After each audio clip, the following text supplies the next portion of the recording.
사울을 피해 블레셋으로 도망했던 다윗은 아기스 왕으로부터 이스라엘과의 전쟁에 참전할 것을 요구받고 출전을 하게 됩니다. 이스라엘의 왕으로 기름 부음 받은 사람이 하나님의 백성이자 자신의 동족과 전쟁을 해야 하는 비극적인 상황이었습니다. 만일 하나님의 개입하심이 없었다면 돌이킬 수 없는 결과를 초래했을 것입니다. 다윗은 사도 바울이 말한 하나님을 사랑하는 자였고 그분의 뜻대로 부르심을 입은 자였습니다. 그들에게는 모든 것이, 즉 좋은 일이든 슬픈 일이든 성공이든 실패든 모든 일이 합력하여 선을 이룬다고 했는데 다윗은 그의 삶을 통해서 이 말씀을 증명해 주고 있습니다. 솔로몬 이후에 이스라엘은요, 두 왕국으로 분열이 됩니다. 한민족 두 나라가 된 것이지요.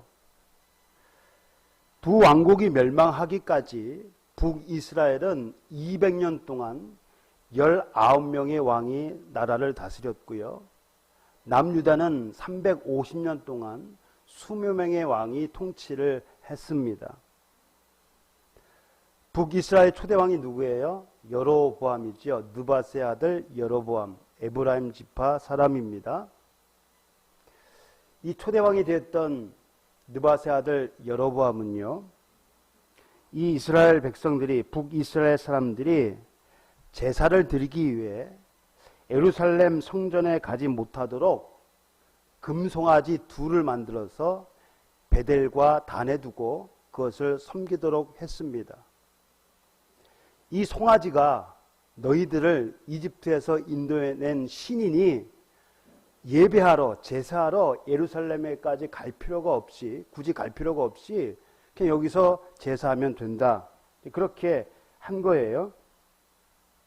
그 말을 듣고 백성들은 베델이나 단에 가서 그 우상들을 섬겼습니다. 하나님의 백성이 금송아지를 하나님으로 섬긴다라고 하는 것은 쉽게 이해가 되지 않죠. 이는 이스라엘 백성들이 하나님을 잘못 섬기고 있음을 보여줍니다. 오직 여호와는 유일하신 여호와다. 하나님께서 그렇게 신명기 6장에 말씀을 하셨잖아요. 그런데 이스라엘 백성들은요, 이 유일하신 여호와 하나님을 세상 사람들이 믿는 신들 가운데 하나로 믿고 있었습니다. 유일한 여호와가 아니라 그냥 세상 사람들이 믿고 있는 신 가운데 하나로 믿고 있었어요. 그러니까 금송아지를 만들어서 이것이 너희를 인도해낸 신이다 그러니까 그것을 하나님으로 섬기는 겁니다. 하나님께서 분명히 십계명에 말씀을 하셨잖아요. 우상들을 만들어 섬기지 말라, 다른 신을 섬기지 말라고 그렇게 강조했음에도 불구하고 송아지를 만들어 이것이 너희 신이다 그러니까 군말 없이 그냥 거기다 제사를 지내는 거예요. 그렇게 하지 않으면 죽을지도 모른다는 그런 위협감 때문에 그런지는 몰라도 아무튼 베델과 단에 가서 그 우상들을 하나님으로 섬겼습니다. 이렇게 여로보암은 백성들로 하여금 우상 숭배의 죄를 짓도록 했고요. 여로보암뿐만 아니라 북이스라엘의 모든 왕들은 한 명도 예외 없이 여로보암의 길로 행했습니다. 19명의 왕이요, 한 명도 예외 없이 다 여로보암의 길로 우상을 섬기며 악한 일을 행하는 그 길로 갔다는 겁니다. 북이스라엘 왕. 그래서 결국은 아수르에 의해서 멸망을 당하죠. 그럼 남유다는 어떻습니까? 20명의 왕 가운데 몇 명만을 제외하고는 똑같이 다 악한 왕이었습니다. 우상을 섬기는 그러한 왕들이었어요. 이들을 평가할 때 기준으로 삼는 왕이 있었는데 그가 바로 다윗입니다. 즉 왕으로서의 삶과 업적을 평가할 때 다윗과 비교를 하는 것이에요. 어떤 왕은 다윗과 비교해서 어떤 왕이었다라고 평가를 하는 것인데요. 예를 들면 유다의 12대 왕, 12번째 왕인 아하스는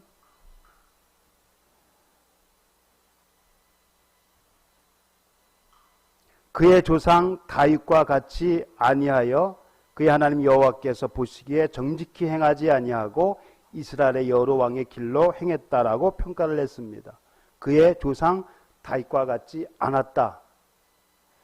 반면에 아하스의 아들 히스기야, 그러니까 아하스는 악한 길로 행했는데 그의 아들 히스기야는 그의 조상 다윗의 모든 행위와 같이 여호와께서 보시기에 정직히 행했다라고 평가를 하고 있습니다. 그러니까 다윗과 같았는가 그렇지 않았는가, 다윗이 왕을 평가하는 기준이 됐던 거예요. 다윗은요, 사도행전 13장 22절에 보니까 하나님의 마음에 맞는 사람, 그러니까 하나님의 마음에 들었다는 겁니다. 하나님의 마음에 맞는 사람으로 햇사람 우리아의 일만 빼고는 일평생 하나님 보시기에 정직히 행했으며 하나님께서 자기에게 명하신 모든 일에 순종한 사람이라고 열왕기상 15장 5절에 언급하고 있습니다. 다윗이 어떤 사람이었는가? 햇사람 우리아의 일 외에는 평생에 여호와 보시기에 정직하게 행하고 자기에게 명령하신 모든 일을 어기지 않았다. 물론 이 일 외에도 다윗이 실수한 부분들이 있긴 있어요. 그러나 대표적인 것이 뭐냐면 바로 우리아의 일. 그 일 외에는 평생에 여호와 보시기에 정직하게 행하고 자기에게 명령하신 모든 일을 어기지 아니한 사람이었습니다. 비록 죽음의 두려움 앞에서 일시적으로나마 불신앙적인 행동을 보이기는 했지만 그는 여전히 하나님을 사랑하는 자였습니다. 그래서 아기스 왕으로부터 이스라엘과의 출전을 요청받았을 때 무척이나 괴로워했을 것입니다. 하나님을 사랑하는 자로서 지금 이스라엘과 싸워야 되는 입장이에요.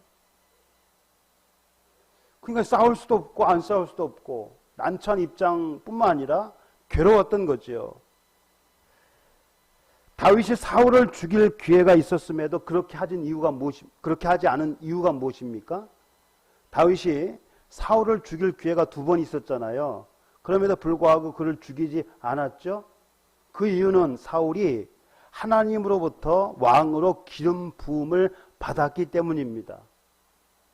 하나님의 일을 위해 기름 부음 받은 사람을 죽이는 것은 곧 그에게 기름 부은 하나님을 대적하는 일이기에 다윗은 사울을 죽일 수가 없었던 것이지요. 그런 그가 하나님의 백성 이스라엘, 그것도 자신의 동족과 전쟁을 벌여야 한다고 생각하니 얼마나 괴로웠겠습니까? 이스라엘 백성과 싸우는 것은요, 곧 하나님을 대적하는 것이에요. 그런데 이 다윗이요, 하나님을 사랑하는 자인데 지금 하나님과 대적하게 되었어요. 그 얼마나 고통스럽겠어요. 그런 상황에서 다윗이 할 수 있는 것이 무엇이겠습니까? 하나님의 도우심을 구하는 것입니다. 결국 다윗은 하나님의 도우심으로 동족 상잔의 위기에서 벗어날 수 있었습니다. 시편 기자는 시편 119편에서 고난당한 것이 내게 유익이라 그렇게 고백을 했습니다. 여러분, 고난이라고 하는 것이 힘들잖아요. 어렵잖아요. 견디기가 어려운 것이에요. 그런데 이 고난이 내게 유익이다, 자신에게 유익이 되었다라고 그렇게 고백을 합니다. 왜 그렇습니까? 고난을 통해서 주의 율례들, 하나님의 말씀들을 배우게 되었기 때문에 그런 거예요. 고난을 통해서 귀한 하나님의 말씀을 배우게 되었다. 그렇기 때문에 내가 고난 당한 것이 유익이다, 나에게 유익한 것이다, 그렇게 고백을 한 것이지요. 여러분, 고난이라고 하는 것은요, 대부분 자기가 잘못해서 겪는 것입니다. 그래서 이 시편 기자도 67편에 67절에 그 고난이 자신의 잘못된 삶에서 비롯되었다라고 얘기합니다. 내가 잘못 행했기 때문에 그 고난이 왔는데, 그러나 그 고난은 나에게 하나님의 말씀을 배울 수 있는 좋은 기회였기 때문에 그 고난은 나에게 유익이었다, 그렇게 고백을 한 것이에요.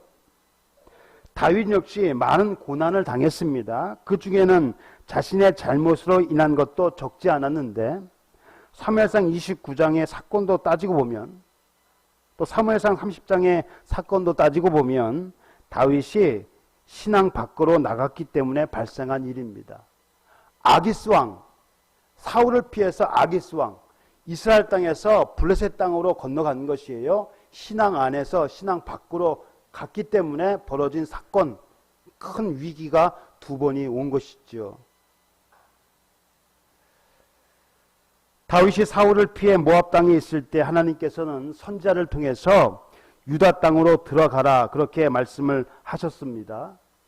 장차 이스라엘 왕으로 기름 부음 받은 다윗이 어떠한 위험과 역경이 온다 할지라도 언약의 땅과 언약의 백성을 떠나서는 안 된다는 의미였습니다. 어떤 고난이 온다 할지라도 이스라엘 땅 안에 거하라, 신앙 안에 거하라는 말씀이었어요. 우리에게 주신 말씀이기도 하지요. 어렵다고 힘들다고 교회 나오는 거 포기하고 그러지 말고 어렵고 힘들더라도 신앙 안에 있어야 되는 거예요. 항상 예배.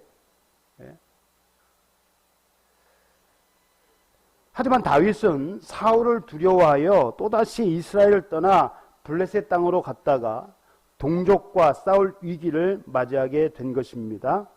만일 다윗이 블레셋 편에 서서 이스라엘과 싸웠더라면 그는 백성들에게 반역자라는 비난을 받았을 것입니다. 또 왕위에 오르는 것 역시 반대에 부딪혔을 것입니다. 자기 동족과 싸운 사람을 누가 자기의 왕으로 세우겠어요. 그런 위기의 상황에서 하나님은 다윗을 도와주셨습니다. 블레셋의 방백들로 하여금 다윗이 전쟁에 참여하지 못하도록 막으신 것입니다.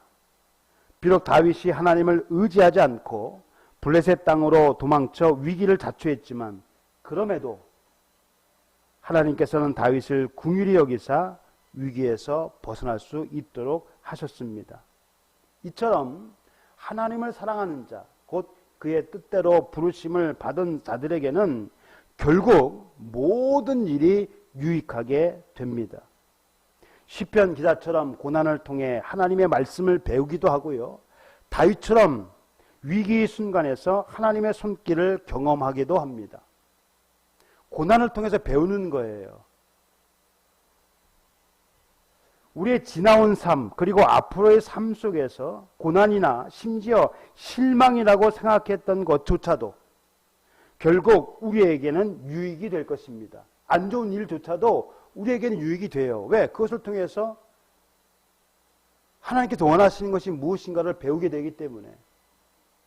그러니까 좋은 일이든 슬픈 일이든 성공이든 실패든 그 모든 일이 다 우리에게 유익이 되는 거예요. 누구에게요? 하나님을 사랑하는 자, 곧 그의 뜻대로 부르심을 입은 자들에게.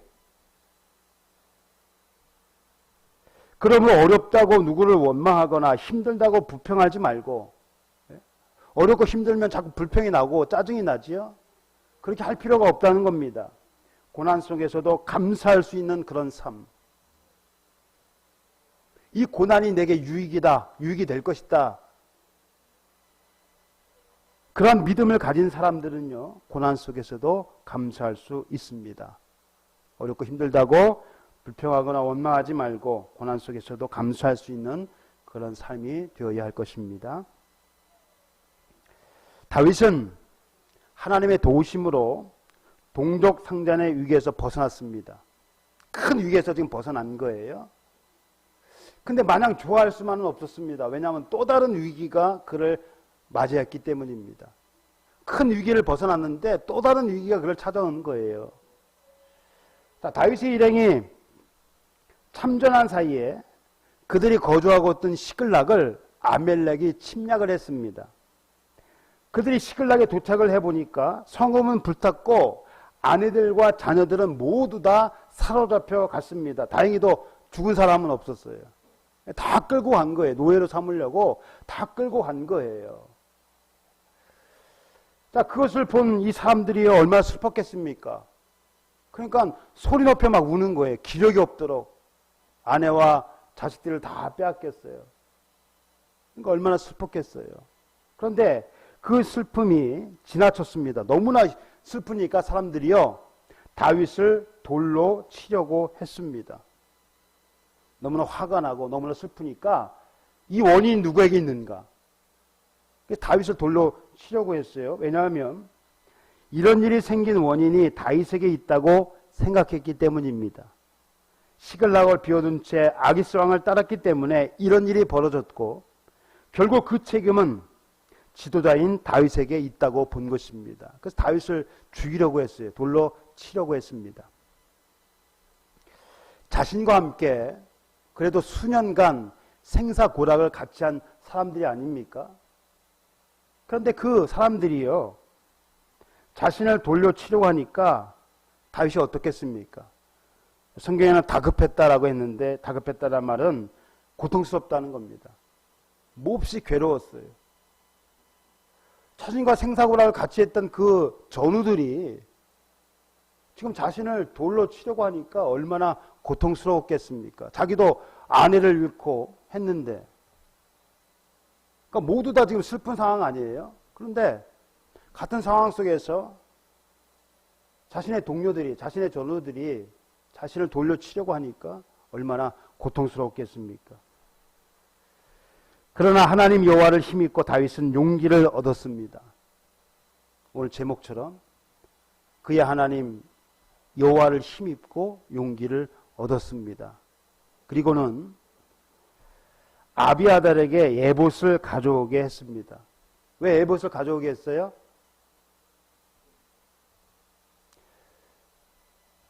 에봇은, 여기서 말하는 에봇은요, 물론 제사장도 있기는 있는데 제사장이 입는 옷이 아니라 대제사장이 입는 옷입니다. 에봇은 에봇 위에 판결, 흉패, 이 흉패를 차게 되어 있어요. 어깨띠, 앞치마 같은 것을 차게 되어 있습니다. 근데 이 흉패 안에요, 뭘 넣어놨냐면 우림과 둠밈이라는 것을 넣어놨습니다. 그래서 이걸 가지고 판결을 하는 거예요. 하나님의 결정이 무엇인가를 묻는 겁니다. 하나님의 뜻을 묻는 거예요. 자, 근데 우림과 둠밈은요, 다 복수형입니다. 그러니까 우림이라는 뭐 돌인지는 모르겠어요. 돌로 보기도 하는데 우림이라는 돌 하나, 둠밈이라는 돌 하나가 아니고 최소한 2개 이상이었을 것이라고 보는 거죠. 왜냐하면 우림과 둠밈이 다 복수형이거든요.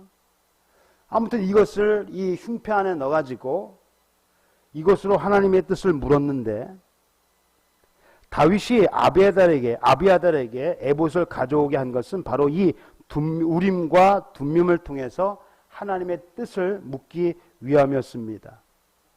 다윗은 이전에도 이것을 통해서 하나님의 뜻을 물은 적이 있었습니다. 그런데 블레셋으로 갈 때는 하나님의 뜻을 묻지 않고 임의대로 결정을 했습니다. 물어보러 마나 하나님께서 가지 말라고 하셨을 거라고 생각했는지는 몰라도 이 다윗은요, 아기스 왕에게 갈 때에는 하나님의 뜻을 묻지 않았습니다. 가야 될까요, 말아야 될까요? 묻지 않고 그냥 갔어요. 그러니까 사울이 두려워서 간 것입니다. 그러다 큰 위기를 만났고 하나님의 도우심이 아니었다면 큰 낭패를 볼 뻔했습니다. 그런데 지금은요, 정황상 하나님께 묻지 않고 아멜렉을 추격해도 누가 뭐라고 할 사람은 없었을 것입니다. 그러니까 정황상 아멜렉을 추격하여 포로된 가족들을 구출하는 것이 당연한 거예요. 그럼에도 다윗은 하나님께 묻기를 원했습니다. 이제는 모든 것을 하나님께 맡기고 그분의 뜻에 순종하겠다는 것입니다. 그 전에도 그래왔지만 순간적으로 하나님의 뜻을 묻지 않고 자기 마음대로 결정했던 일이 있었단 말이죠. 그러나 이제 앞으로는 그렇게 하지 않겠다는 거예요. 하나님의 뜻을 따라 하나님께 모든 것을 맡기고 그 뜻에 순종하겠다는 것입니다. 그러자 하나님께서는 다윗에게 순탄한 길을 열어주셨습니다. 이 아멜렉 민족이요, 유목민입니다. 그러니까 한 곳에 정착해 있는 것이 아니라 이곳저곳 돌아다니는 민족이에요. 이들을 추격을 해야 되는데 어디로 간 줄 알겠어요. 그러니까 이들을 그냥 마냥 따랐다가는 시간이 오래 지체될 것이고, 그렇게 되면 또다시 이 사람들이요, 다윗을 돌로 칠지도 모릅니다. 찾다 못 찾으면. 그런데 나선 지 얼마 안 돼가지고 하나님께서 아멜렉의 위치 아멜렉의 군대가 있는 것을 안 사람을 만나게 했습니다. 자, 이 사람은 이집트 사람이었는데요. 아멜렉의 종이었다가 그가 병들자 그 주인이 이 이집트 사람을 버리고 간 것입니다. 그러니까 물건 취급한 거예요. 아무짝에 쓸모없는. 그러니까 이 종이가 3일 동안 먹을 것도 못 먹고 움직이지도 못하고 병들어가지고 그렇게 고생을 하고 있다가 다윗을 딱 만난 거예요. 자, 이 사람을 통해서 아멜렉이 어디 있는가를 알아낸 다윗은 그 아멜렉을 공격을 해가지고 모든 잃어버린 것들을 다 찾아오게 됩니다. 하나님의 자녀들에게요, 절망적인 상황이란 없습니다. 신실하시며 영원토록 한결같으신 하나님께서 우리가 고난당할 때에 힘과 용기를 주시며 반드시 벗어날 길도 우리에게 마련해 주실 것입니다. 그러면 어떤 상황에서도 낙심하지 말고 다윗처럼 우리의 하나님 여호와, 그 하나님을 힘입고 용기를 얻어야 합니다. 하나님을 의지하고 그분을 신뢰할 때 우리는 어떤 어려움도 이겨낼 수 있는 것입니다. 절망적인 상황이라 할지라도요, 하나님께서는 반드시 그것을 벗어날 길을 마련해 주십니다. 하나님은 어제나 오늘이나 동일하신 분, 언제나 영원토록 한결같으신 분, 하나님은 항상 우리와 함께 하시기 때문에 우리가 고난 당할 때에도 함께 하시는 거예요. 그리고 우리가 그 고난에서 벗어날 수 있는 길을 우리에게 주시는 겁니다. 고린도전서 10장 3절, 고린도전서 10장 3절. 자, 이제 다윗은 하나님의 도우심으로 잃었던 모든 것을 되찾고 그 되찾은 것을 이제 사람들에게 나눠줘야 되잖아요. 그렇죠? 다윗과 함께한 사람이 몇 명입니까? 600명. 그러니까 싸움에 나갈 만한 군인들이 600명이에요. 또 그와 딸린 식구들이 있었을 거 아니에요. 자, 그래서 600명에게 그들이 잃어버린 것들, 처와 자식들, 그리고 다른 물건들을 다 나눠줘야 되잖아요. 그리고 또 아멜렉 사람들에게서 빼앗은 것을, 전리품이죠. 빼앗은 것을 다윗은 모든 사람들에게 골고루 나눠주려고 했습니다. 그랬더니 이를 반대한 사람이 있었어요. 전투에 참여했던 사람들 가운데 일부가 이를 반대했습니다. 자신들은 생명의 위협을 무릅쓰고 전쟁에 나가서 그것을 다시 도로 찾아왔는데 그 남은 사람들 600명이 있었는데 그 가운데 200명이요. 아멜렉을 쫓아갔다가 지쳐가지고 함께하지 못했습니다. 끝까지 쫓아가지 못했어요. 그래서 다윗이 400명만 데리고 갔거든요.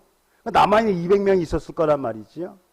근데 다윗은 도로 찾은 물건과 전리품들을 400명뿐만 아니라 남아있던 200명에게도 다 골고루 나눠주려고 했는데 전투에 참여했던 400명 가운데 일부가 그렇게 할 수 없다라고 지금 반발을 하는 것입니다. 아니, 자신들은 목숨을 걸고 싸워서 도로 찾은 것인데 쟤들은 뭐 한 게 뭐 있냐 지금 그러는 거예요. 자, 성경은 이들을 악한 자와 불량배들이라 그렇게 말하고 있습니다. 다윗과 함께 왔던 자들 가운데 악한 자와 불량배들이, 그러니까 모두 다 그런 것이 아니라 전투에 참여했던 사람들 가운데 악한 자와 불량배들. 여러분, 불량배들이라고 하는 이 히브리어는요, 원래 벨리아의 아들 혹은 벨리아의 사람이란 뜻입니다. 불량배로 번역을 한 거예요. 그럼 벨리알의 아들들, 여기 생각나는 사람 있죠? 누굽니까? 엘리의 두 아들 홈니와 비니아스. 또 누가 있습니까? 아비가일의 남편이었던 나발. 이들이 다 벨리알의 아들들이라고 말합니다. 성경은 그렇게 얘기했어요. 근데 우리나라 성경은 불량배들, 불량한 사람 이렇게 번역을 했는데, 그래서 이 벨리알이라고 하는, 벨리알의 아들이라는 뜻은요, 쓸모없는 자, 아주 악한 사람, 어리석은 자 등을 가리킵니다. 전투에 참여하지 않았다고 전리품을 나눌 수 없다는 것은 악한 자나 불량배들이 하는 짓입니다. 전방에서 싸운 사람이나 후방에 남아 소유물을 지킨 사람 모두에게 전리품을 분배하는 것이 옳습니다. 사실 후방에 남아있던 사람들이 아무것도 하지 않은 것은 아니지요. 그들이 소유물을 지키고 있었기에 다른 사람들이 전장에 나가서 싸울 수 있었던 것입니다. 다윗은 이러한 사실을 잘 알고 있었기 때문에 그래서 도로 찾은 물건과 전리품을 공평하게 분배하려고 했던 것입니다. 한마디로 공동체 의식을 갖자는 것입니다.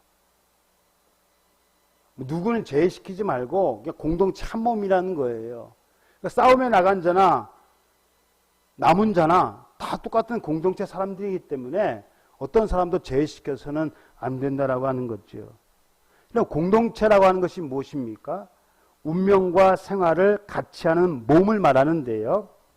사도행전 2장에 보면 공동체의 특징이 나와 있습니다. 공동체의 특징은요, 그 구성원들이 함께 같이 하는 겁니다. 모든 것을 함께, 그리고 모든 것을 같이, 이것이 공동체의 특징이에요. 초대교회 성도들은 모든 물건을 함께 사용했습니다.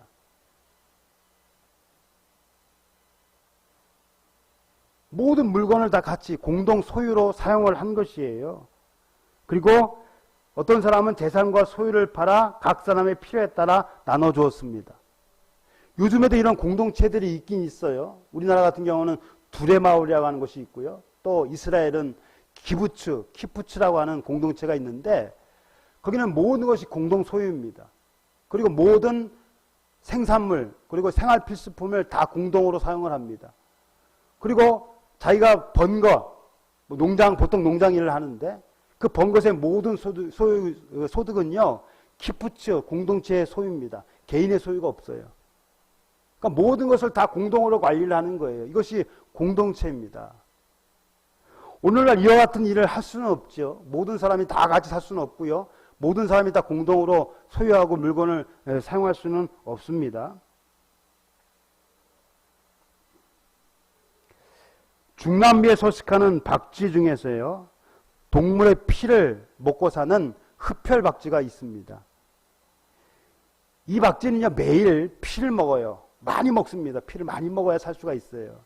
매일 피를 먹어야 됩니다. 그런데 피를 먹지 못한 박쥐가 있을 수 있잖아요. 그러니까 피를 못 구해서 이 피를 못 먹는 거예요. 그럼 죽는 거예요. 그러면 피를 먹은 박쥐 가운데 어떤 박쥐가 자신의 먹은 피를 토해냅니다. 그리고 이 토해낸 피를 그 죽어가는 이 박쥐에게 먹여줘요. 항상 그렇게 생활을 하는 겁니다. 이 공동체예요. 못 먹은 사람들을 위해서 자신이 먹은 피를 토해내서 같이 먹어요. 그래서 이 흡혈박쥐가요, 비교적 오래 산답니다. 그러니까 공동체 생활을 해서 그런지는 몰라도 좀 오래 사는 편이라고 합니다. 이것이 바로 흡혈박쥐가 살아가는 방법입니다. 서로 먹이를 나누어 먹는 것, 동료를 어려움 속에서 구해주는 것. 이것이 바로 흡혈박쥐가 살아가는 방법입니다. 우리는요, 그리스도의 보혈로 하나 된 신령한 공동체입니다. 그러므로 이웃이 어려움에 처했을 때 도울 수 있어야 합니다.